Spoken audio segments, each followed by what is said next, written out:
भाजपा को छोड़कर कांग्रेस का दामन थामने वाले भंवर सिंह शेखावत के नेतृत्व में विशाल रैली निकाली गई, जिसमें हजारों कार्यकर्ता शामिल हुए। लेबड़ से प्रारंभ होकर रैली का कई स्थानों पर भव्य स्वागत किया।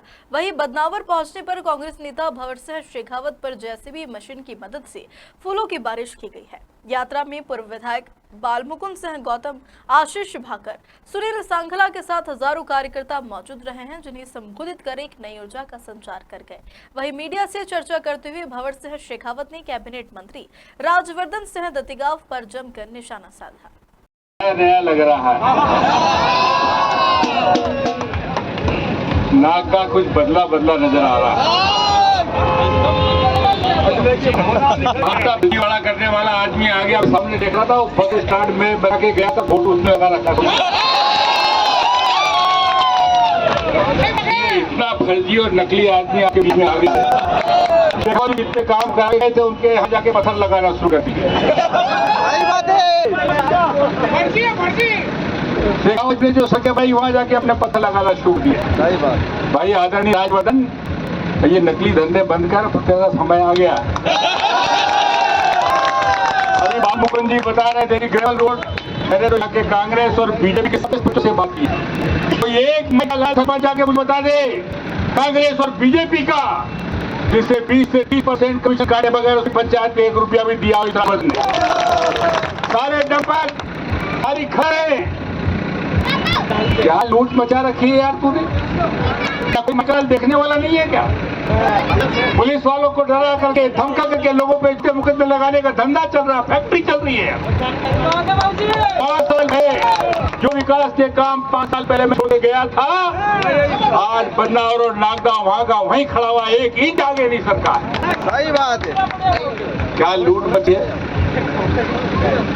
सारी जेसीबी हमारी, सारी खदानें हमारे बाप की, गरीब किसानों की जो जमीनें हैं, आदिवासियों की जो जमीन है वो हमारे बाप की, उन पे कब्जा चल रहा है पश्चिम के अंदर।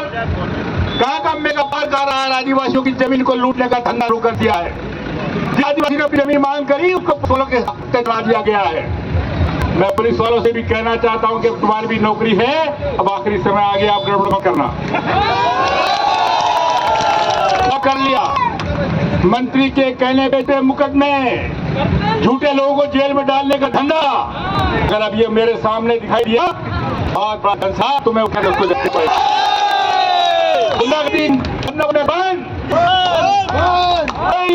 राज्यवर्धन के नाम पर गाड़ी करना हो, बालमुकुंद को बता देना, मेरे को कर देना, उसका इलाज कर देना। तमाशा बच्चा आंगनबाड़ी हमारे पिताजी आएंगे, सरपंच को आंगनबाड़ी देंगे। आज मैं सारी बातें नहीं करूंगा यार। अभी तो नांदेड़ की उदाहरण दिया है, नांदेड़ जाके यहाँ कौन भागा, किसको भागना था? ये इनकी लाडली बहनें हैं। ये प्रकरण अभी आएगा, अभी मैं नागदा आऊंगा, एक एक पंचायत में आऊंगा। आज की यात्रा के बाद इसका एक एक काला चिट्ठा जनता की अदालत में रखा जाएगा। 5 साल की लूट, गरीब जनता की लूट, क्या भ्रष्टाचार बचा है? अरे मेरी मां नर्मदा मैया को 3000 करोड़ रुपए ला करके दरवाजे पे खड़ा कर गया था। आज से 5 साल पहले जब मंत्री रहा, सरकार रही, मेरी मां नर्मदा मैया आज बदनावर के दरवाजे पे खड़ी है, अंदर नहीं पाती। मां नर्मदा को लाना है, बदनावर के एक एक खेत तक पहुंचाना है, बदनावर के एक एक घर तक मां नर्मदा मैया का पानी पहुंचाने का काम अगले आने वाले समय में हमको करना है। मैं तो काम स्वीकृत करा के चला गया था कि फांसी में मां नर्मदा का काम नहीं किया, ये सब सीधे धंधे किए जो शेखावत जी ने किया, उस पर रंग पुताया, आपका फोटो लगा दिया। कोई इससे पूछे कि तेरी विधायक निधि का एक काम बता, तेरी विधायक निधि का एक काम बता तू। शेखावत जी का काम गिनाने की तो शेखावत जी को जरूरत ही नहीं है, और सिर्फ यही कारण था कि मुझे भारतीय जनता पार्टी छोड़ना पड़ी कि भारतीय जनता पार्टी में चोटों ने कब्जा कर लिया। मैं तो गया हूँ कांग्रेस में, लेकिन एक बात मान के चलना, जब 5 साल भाजपा को कांग्रेस, सिर्फ बदनावर और बदनावर का विकास इसके सबको आना है, कांग्रेस को भी आना है, बीजेपी को भी आना है, सबको विकास कराया बराबर का। एक एक खेत तक जब तक डामर की सड़क नहीं बन जाएगी, हम चैन से नहीं बैठेंगे। तो चलने वाली 10 करोड़ का घोटाला भी निकाला, कोई खान नाम का आइटम है इसके बाद में, जिससे वो पैसे वसूलता है। कौन है ये खान? कहां से आता है इसके पास पैसा? 63 करोड़ रुपया जो लूटा है, ये ग्रेवल रोड का लूटा है, गरीबों का लूटा है, किसानों का लूटा है, पंचायतों का लूटा है। कोई सरपंच रो रहा, उसके पास 2 रुपए का काम नहीं, सर चाय नहीं पिला सकता। डॉक्टर प्रहलाद सिंह जो है भारतीय जनता पार्टी के वरिष्ठ नेता है, जनपद के अध्यक्ष है, लेकिन आप इससे किसी को चाय नहीं पिला सकते। ऐसा सच बुझा रखा है कि जो उसको काम करने देता नहीं। लूट बचा रखी है सारे सचिवों से। अभी ग्रामीण पंचायत से 5 करोड़ रुपया निकला है पिछले 3 महीने के अंदर। हिसाब देना पड़ेगा। राजवर्धन में आ रहा हूं, मैं आज इसलिए आया हूं, आज इसलिए आया हूं, और इसलिए मैं आप सबको ये कहने आया हूं, चुनाव तो आ ही गया, इसको तो जाना तय है। ऐसे नहीं देते, एक एक पाई का हिसाब नवर की जनता को देना पड़ेगा। एक एक पाई का हिसाब मेरे सरपंचों को देना पड़ेगा, जो क्यों का बीजेपी हो। और इसलिए मैं आज तो ये यात्रा का समय, आप लोगों को धन्यवाद, बहुत बहुत बधाई। आप लोग आए, हमने साथ किया। मैं तो फिर आपको अनुरोध कर रहा हूँ, कोई भारतीय जनता पार्टी मत करना। आने वाले समय के अंदर बदनावर और बदनावर का विकास 5 साल के अंदर मां नर्मदा मैया को लाना है, और बदनावर की दिशा और दशा दोनों कर लिए। बहुत बहुत धन्यवाद। चुनाव लड़ रहे, एक बार दत्ती गांव ने आपको हराया था, एक बार आपने उनको हराया था। अब चूंकि दोनों ही पार्टियां बदल चुके हैं, भाजपा के साथ ही कांग्रेस के साथ, आप बदनावर में किन मुद्दों को लेकर चुनाव में जा रहे हैं? देखिए, पहली बात तो ये है कि अभी चुनाव में लड़ रहा हूँ कि नहीं, ये पूरा अभी स्पष्ट नहीं है। जब तक कांग्रेस पार्टी की लिस्ट जारी नहीं होती, तब तक ये कहना कि मैं लड़ रहा हूँ, ये अभी किसी के ज्ञान में संज्ञान में नहीं है। नंबर 1। नंबर 2, हाँ, मैं भारतीय जनता पार्टी से आकर के कांग्रेस में सम्मिलित हुआ हूँ, और आज सम्मिलित होने के बाद पहली बार बदनावर जा रहा हूँ। टिकट की घोषणा मेरे ख्याल से कुछ समय में पार्टी करेगी। जिसको भी पार्टी टिकट देगी वो चुनाव लड़ेगा, और हम उनको चुनाव लड़ाएंगे। रही बात राजवर्धन सिंह दत्ती गांव की, राजवर्धन सिंह दत्ती गांव वर्षों से पूरे परिवार के साथ कांग्रेस में रहे, और आज वो भारतीय जनता पार्टी में चले गए या उनको खरीद के लिया गया है, ले जाया गया, ये पता नहीं है। लेकिन लोग जो चर्चा करते हैं कि काफ़ी कुछ आदान प्रदान हुआ है, और उसके बाद में वो गए हैं।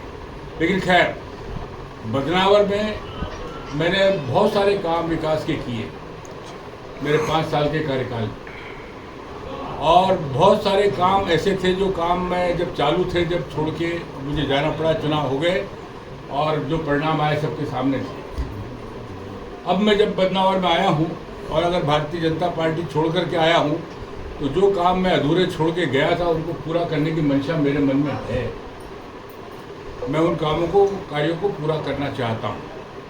वो विकास के काम पूरे होंगे। इसमें खास करके सबसे बड़ा काम नर्मदा का है।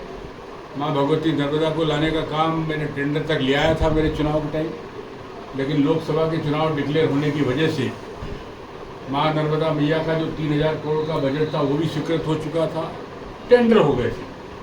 लेकिन लोकसभा के चुनाव के डिक्लेयर होने के बाद में जैसे ही आचार संहिता लगी, और वो टेंडर उसी जगह रुक गए। दुर्भाग्य ये रहा, इस बार चुनाव तो खैर मैं तो चुनाव हार गया, कोई दिक्कत नहीं, लेकिन जो चुनाव जीते वो बाद मंत्री भी बन गए, भारतीय जनता पार्टी की सरकार में चले गए और फिर मंत्री भी बन गए। लेकिन माँ नर्मदा का जो काम था वो आज भी रुका हुआ है, बदनावर में प्रारंभ नहीं हुआ। सबसे बड़ी मेरी मन की जो पीड़ा है वो ये है, मैं उस कार्य को पूरा करूं अगर मुझे अवसर मिलेगा तो। मंत्री के जो महादावे हैं विकास के, उनसे आपकी लड़ाई है या पार्टी की रीति नीतियों को लेकर लड़ाई? किसी से लड़ाई नहीं है, उससे क्या लड़ाई लड़ेंगे? वो क्या लड़ने वाले व्यक्ति, वो लड़ सकता है क्या? वो लड़ने वाला नहीं, वो तो पीठ पीछे वार करने वाला प्राणी है। लेकिन मेरी लड़ाई उनसे नहीं है, मेरी विकास की लड़ाई है। मैं मुद्दों पे लड़ना चाहता हूँ। मैं जानना चाहता हूँ, बदनावर की जनता भी जानना चाहती है कि आदरणीय राजवर्धन सिंह जी ने अपने मंत्री काल में क्या कार्य बदनावर के लिए किए। वो अपने कार्यों की सूची बता दें, और मेरे कार्य की सूची तो सब जमीन पे लोगों को दिख रही है। बदनावर की जनता जानती है कि शेखावत जी ने 5 साल में क्या किया था, और अब मैं क्या करना चाहता हूँ वो भी स्पष्ट है।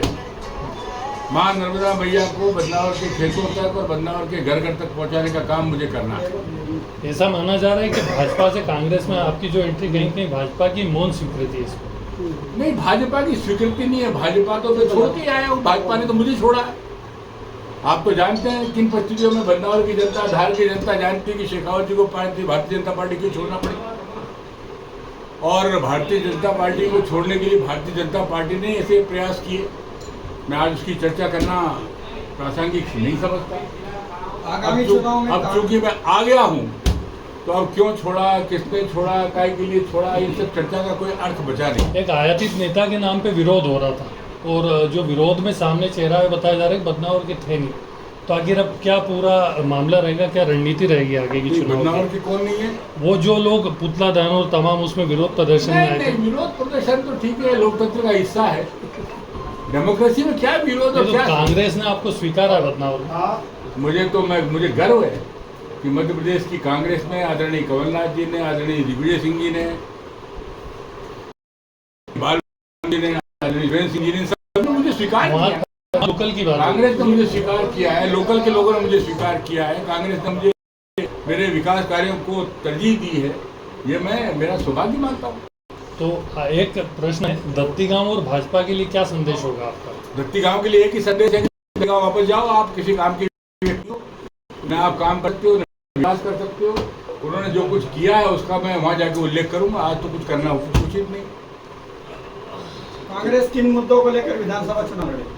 कांग्रेस विकास के मुद्दों को लेकर विधानसभा का विकास और सिर्फ विकास, जनता पार्टी जो विनाश कर रही है उसके ऊपर जनता को हम जागृत करेंगे। क्या 50% कमीशन मुद्दा रहेगा? 100% बिना कमीशन के कौन सा काम चल रहा है? बदनावर की पंचायत का एक भी सरपंच मुझे कोई लाके बता दे, एक भी सरपंच जिसका 20% 30% कमीशन काटे बगैर उसके खेत में या खलिहान में कोई काम